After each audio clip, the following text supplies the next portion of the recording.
De l'Évangile selon saint Luc. Dans la synagogue de Nazareth, Jésus déclara « Amen, je vous le dis, aucun prophète ne trouve un accueil favorable dans son pays.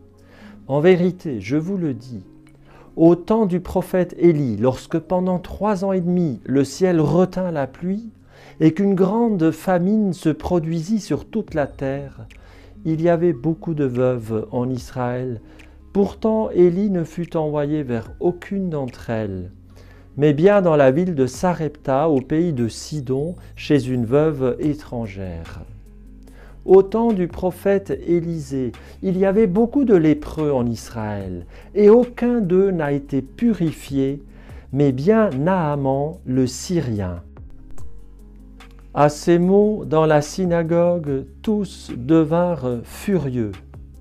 Ils se levèrent, poussèrent Jésus hors de la ville et le menèrent jusqu'à un escarpement de la colline où leur ville est construite pour le précipiter en bas. Mais lui, passant au milieu d'eux, allait son chemin. À partir de cet évangile, je voudrais souligner 2 points. Le premier, c'est que Jésus voit large. Dieu voit large. Il ne veut pas sauver simplement Israël. Il ne veut pas sauver simplement les chrétiens.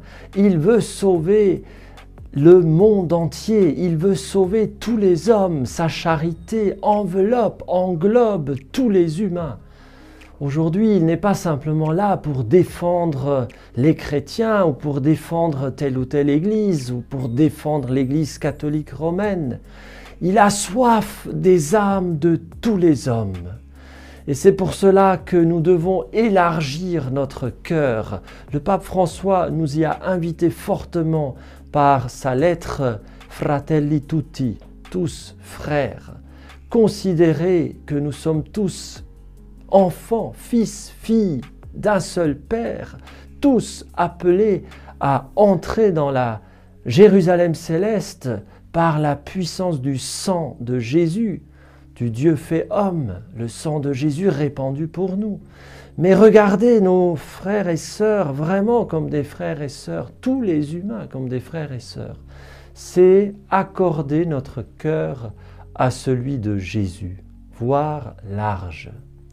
Et le deuxième point que je voudrais souligner, c'est que Jésus est maître absolu en tant que Dieu, créateur de l'univers, des événements qui le concernent et qui concernent ce monde. Dieu reste Dieu. Au moment où les habitants de Nazareth veulent le précipiter en bas d'un escarpement parce qu'il ne fait pas assez de miracles et de signes spectaculaires chez eux, Jésus passe au milieu d'eux comme si rien n'était. Ce n'était pas l'heure de sa passion, ce n'était pas l'heure de sa mort, de sa crucifixion, ce n'était pas le moment. Alors il passe au milieu d'eux comme si rien n'était. Jésus est vraiment maître de l'univers parce qu'il est le Dieu fait homme.